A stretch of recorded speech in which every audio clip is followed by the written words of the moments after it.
Hello everyone, you welcome to this edition of the Primetime Newscast on Equinox Television, live from our headquarters in Cameroon's economic capital, Douala. I am Bable Jonathan. In our top stories in this edition of the news, days after the major national dialogue held in the nation's political capital, Yaoundé, to find a way out of the Anglophone crisis, killings and other atrocities continue in the two English-speaking regions, the Northwest and the Southwest regions, and widespread condemnations are now rising to the sky over the killing of certain Florence Ayafo in the Pinyin locality, northwest region of the country. She was gruesomely killed by some unidentified individuals. And still talking about the Anglophone crisis, more ex-fighters are dropping their guns and returning to the normal life trend. Some of them were presented to the press yesterday at the governor's office in the southwest region of the country. They were presented as ex-fighters who had dropped their guns and are now in the rehabilitation center of the Disarmament, Demobilization and Reintegration Committee. And also in this newscast, we're going to talk about the new senior division officer of the BLM division in the crisis hit southwest region of the country. It had been reported, especially on social media, that he had turned down his appointment by the President of the Republic for fear of the deepening crisis hitting that part of the country. But speaking to Equinox Television, he has dismissed that information. Those were top stories.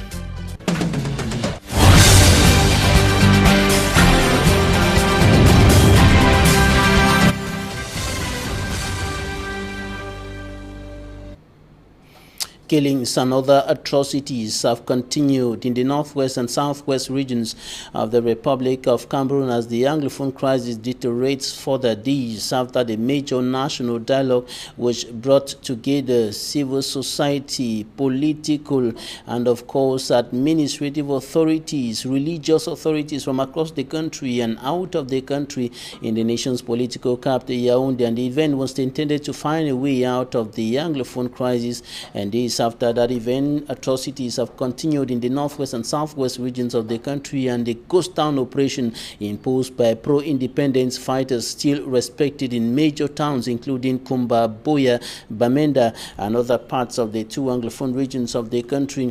And the last major incidents that occurred in that part of the country is the killing of Florence Ayafo, a gruesome act committed by some individuals yet unidentified in the locality of Pinyin in the northwest region of the country, and widespread condemnation of that act has been rising up to the sky from different ends, especially on social media. We have details with Hemin Iluga. A release on social media yesterday after Cameroon's clash with the DRC ahead of the Tokyo 2020 Games comes to ring a bell in the minds of Cameroonians on the inhumane killing of Cameroonian Florence Ayafo in the northwest region of the country by unidentified individuals. Published on her Facebook handle, Shut Ajara invited Cameroonians to pray for the deceased, while calling on the population to decry such inhumane practices. Just like the lioness, has been other timid reactions by peace initiators, criticizing the act of extreme violence in the troubled regions this past years. On social media, Maximilian Gombe is a human rights activist who on her publication recalls previous similar acts of violence which her organization decried, but almost nothing, she says, was done by the state to end the extreme violence, notably on women and children. Some with the frightening and shocking images circulating on social media have simply evoked the mercy of God on Cameroonians, as they consider the deceased Florence Ayafo in the shoes of every Cameroonian citizen. Another online publication questions here how possible humans who committed the act could be this heartless. We would recall that Florence Ayafo, a Cameroonian citizen, was tortured and slaughtered in Pinyin, a locality in the northwest region of Cameroon's Santa subdivision. Her ruthless killing till date simply gives room for state initiatives and human rights moves to be taken so as to ensure a more conducive Cameroon, which should shun its doors to such acts of barbarism. And the situation has continued deteriorating in the two Anglophone regions of the country, while the impact of the major national dialogue is yet expected on the ground. After that event, the participants agreed notably on one of the major issues concerning this crisis in the northwest and southwest regions of the country. They notably agreed on a special status for the northwest and the southwest regions of the country, and they also agreed on other issues that are expected to reverse the trend of happenings in the two Anglophone regions of the country. But that is yet to be a reality. The situation has continued deteriorating. In the meantime, many more Amber fighters who have dropped their guns and have decided to return to the normal life trend been presented to the public. The governor of the southwest region, Benau Kalebilai, received over 10 of them yesterday at his office in the southwest regional chieftain Boya, and they are now in the rehabilitation center of the Disarmament, Demobilization and Reintegration Committee. Details in this report by Derek Jato. Sources say the socio-political atmosphere in the southwest region is still undefined, days after the major national dialogue, and at a time that the population of the region is eagerly waiting to see how the outcome of the dialogue will be effected on the ground. Something happened in the region when the southwest governor was away. The director of Boston Institute, who was acting on my behalf, the defense and security forces, the military and the gendarmes, received them and conducted them to the dormitory where they are already. And Mr. Foju Bernard, Southwest Regional Coordinator of the Disarmament Commission, did not only take the ex-separatist fighters to the Southwest Governor's office, but he also briefed Governor Bernardo Kaliabilai that they are 10 in number and are all coming from Dian Division. Dian Division is the home of Cameroon Prime Minister and head of government. My younger brothers here present, 10 in number, they came in from Dian Division. This is the first public outing of Governor Bernardo Kaliabilai after participating in the just ended 4 days national camp together in Yaoundé. Talking at the Esplanade of his office, the Southwest governor was appreciative of their action. I want you to trust the head of state, to trust the people who are managing the center, and you will benefit. So now that you are here, it is your responsibility to invite your brothers to join you. At press time, the same vehicle that brought them took them back.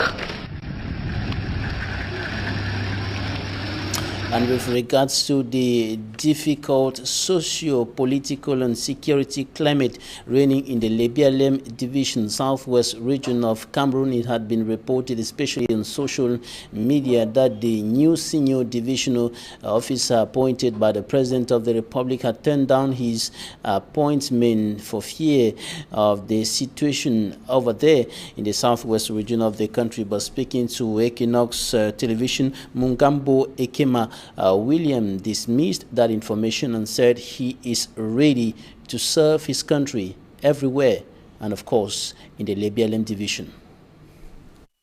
Rumor has gone viral on social media that Mungambo Ekema Williams, promoted by a presidential decree from divisional officer for Melong in the Mungo division of the Little Walu region to the senior divisional officer for Lebialem in the restive southwest region, has turned down the promotion for fear of the armed group termed Red Dragons, explaining he desires a retirement. Approaching the residence of the civil administrator, that continues till today.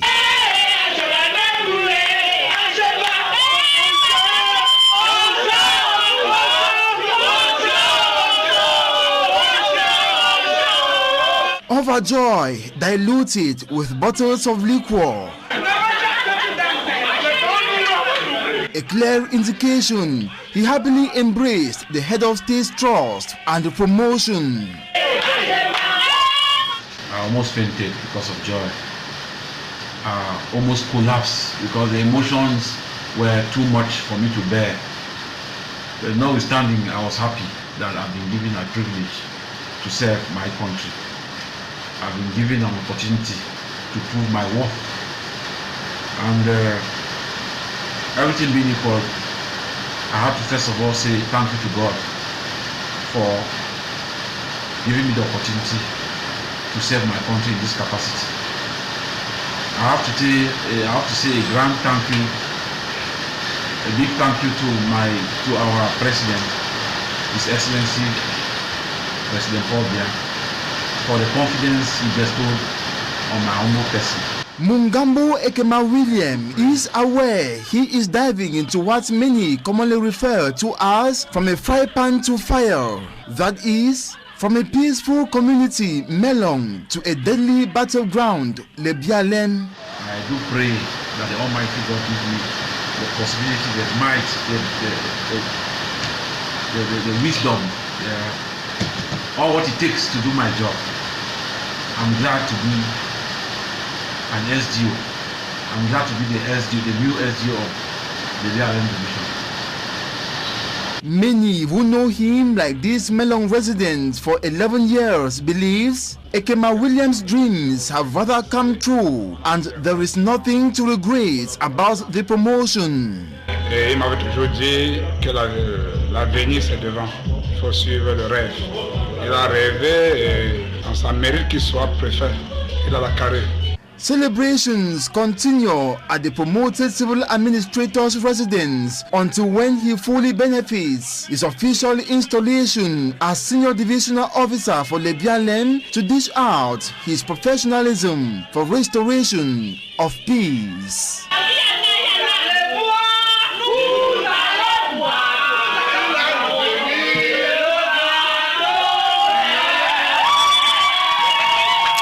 One of the participants at the major national dialogue which took place in the nation's capital, Yaoundé, Patia Sanga from the diaspora, was arrested yesterday. He was picked up at the Kengang maximum security prison where he said to have been taking pictures and images in violation of the law. And of course, he was transferred according to reports to the State Defense Secretariat in Yaoundé. And Barrister Agbo Bala, human rights lawyer and president of the Center for Human Rights and Democracy in Africa, and other human rights defenders have been working tirelessly since last night for his release. Now we're going to take you to Melong in the Mongo Division, Littoral region of Cameroon, where the number of internally displaced persons kicked out of their homes by the Anglophone crisis has continued increasing, and of course many of them are living in very difficult conditions, still expecting aid from governments within the framework of the close to 13 billion francs CFA humanitarian aid, and they are living thanks to men and women of goodwill, as Immaculate Fogwe reports. The number of internally displaced persons in Cameroon keeps increasing as the socio-political crisis worsens in the two English-speaking regions of the country. Some of these IDPs have integrated themselves in more secured cities, while others are yet to give a sense of direction to their lives due to the deplorable situation they find themselves in. Following the airing of a report on Equinox television vividly describing the poor living conditions of some 350 internally displaced children living at the Lenandem Palace in Melong, Littoral region of Cameroon, some persons of goodwill paid a visit to these persons, providing them with some basic necessities. À travers le reportage de Equinox Télévision la semaine dernière, while watching a report on Equinox Television last week, we saw the deplorable situation of the children coming from Lebialen and other parts of the southwest region. We felt really bad. These children had to trek for long distances to find themselves here. We came here to offer them a helping hand by offering these items to them. The unpleasantness of what we see every day in the north and southwest region are real.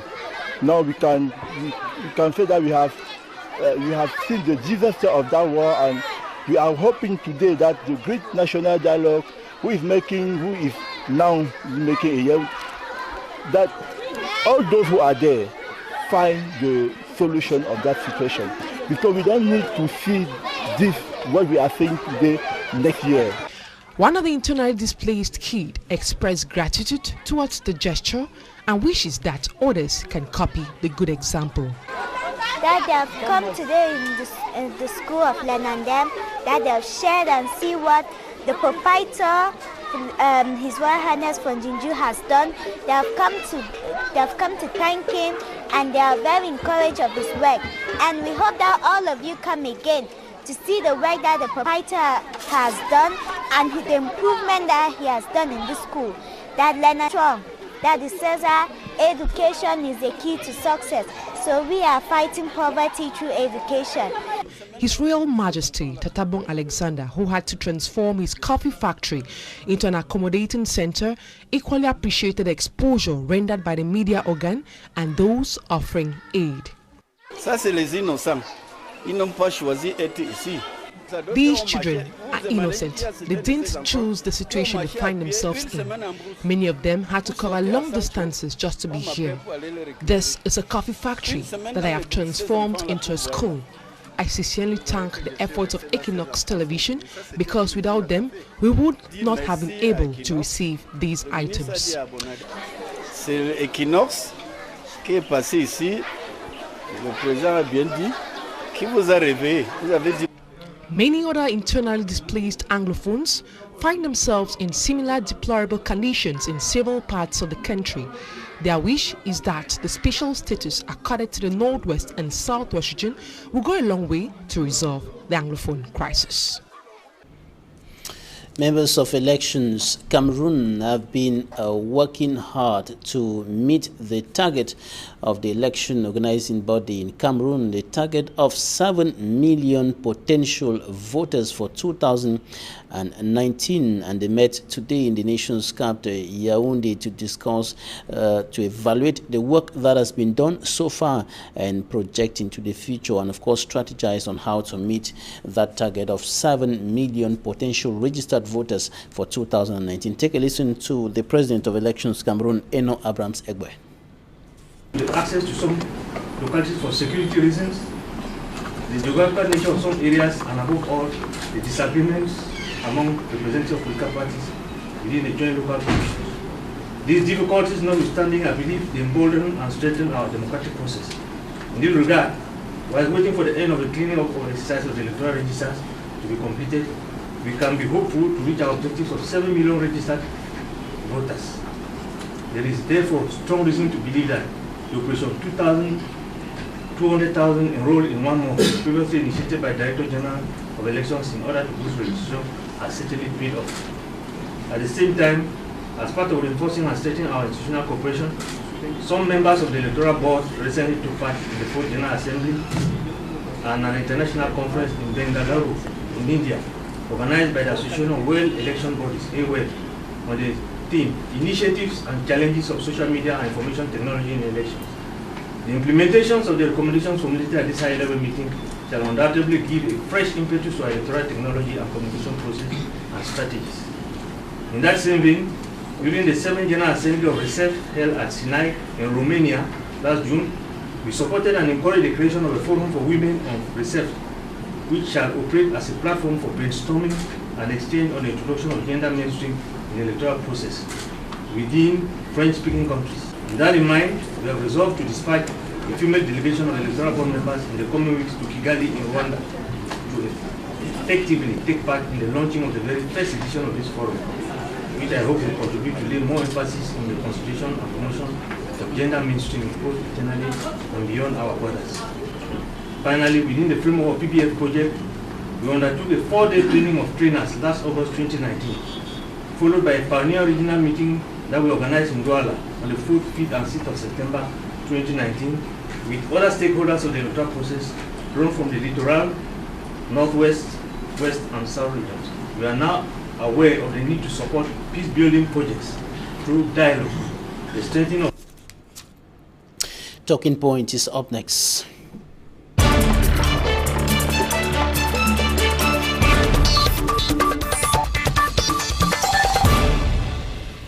Thanks for staying with us. In Talking Points, we are receiving Senator Barrister Kengang George of the Social Democratic Front. He was one of the participants at the major national dialogue. Senator, you're welcome. Thank you, Jonathan. All right, we're going to focus on the recent statement made by the national chairman of your political party, the Social Democratic Front, SDF, demanding that the special status, which is being applied in Quebec in Canada, should be applied in Cameroon.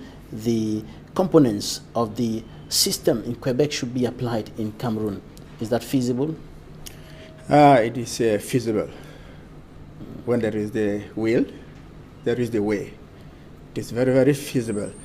And you see, we are so glad that after so many years of clamor by the SDF, through Parliament, through our NEC meetings, and many other instances of the party, we have been insisting on this issue of dialogue. At the end of the day, it came up after serious damage has been done on Northwest and Southwest regions. SDF notwithstanding, we still, as a political party, responsible political party, welcome the dialogue and welcome the resolutions that were arrived at this dialogue, which we feel very strongly that they will go a long way to pacify this tension that is in the Northwest and the Southwest in particular, and the whole nation as a whole.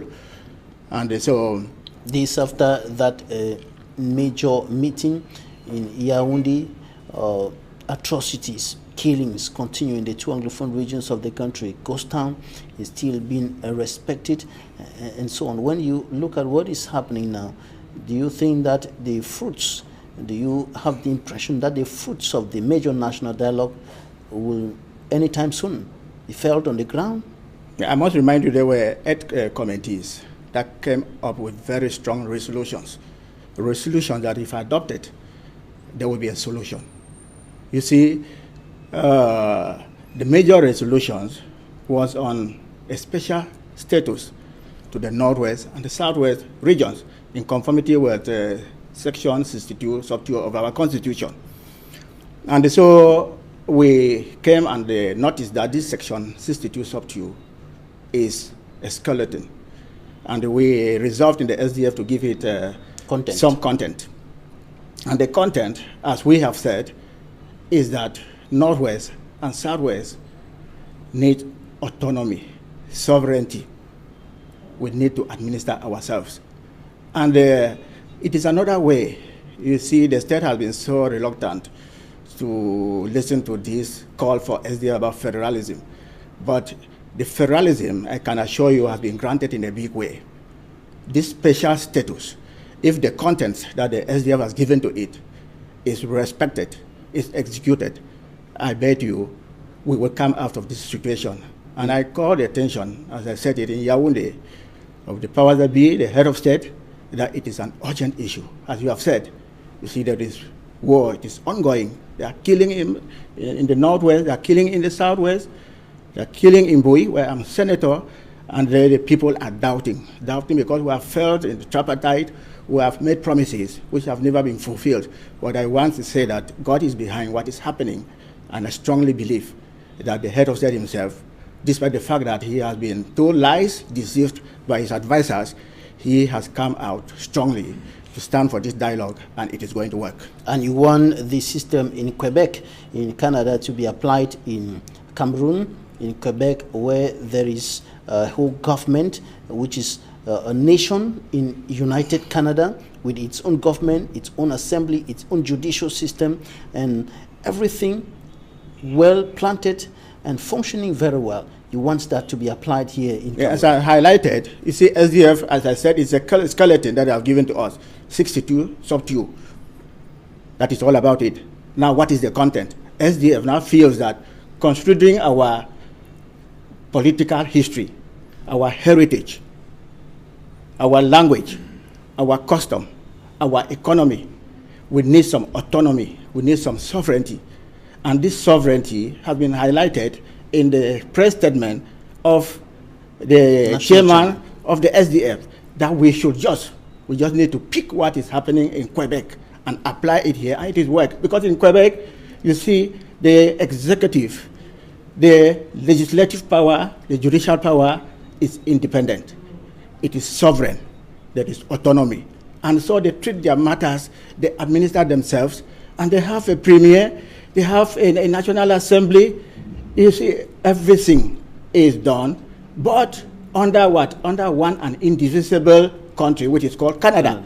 So everything too here will be done under one and indivisible country called Cameroon. But as I said, it is federalism that we are going to practice in the Northwest and the Southwest region. It is going to be effective, and the SDF, being the most popular political opposition in the country, being the most popular party in the Northwest and the Southwest regions, we feel very strongly that we have projected the opinion of our people, and if this is put in place, there is no doubt that this violence is going to stop. And one of the institutions highlighted in the press statement of the national chairman is the House of Chiefs that should be restored.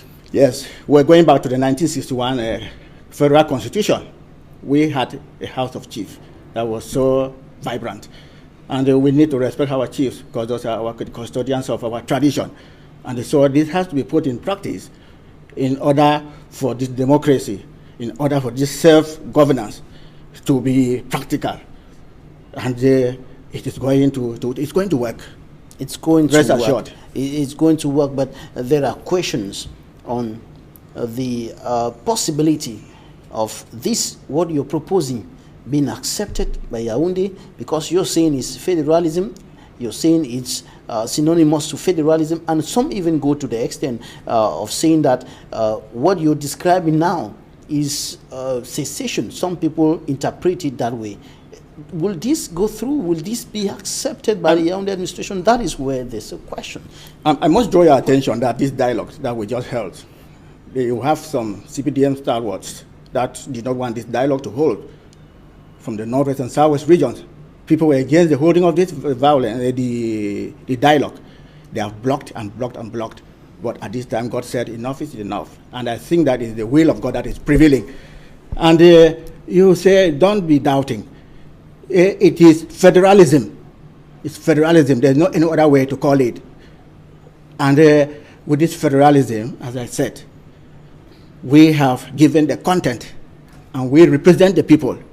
We are the most important, the majority political party in the Northwest and the Southwest region, and this is what the people have told us to put to the system.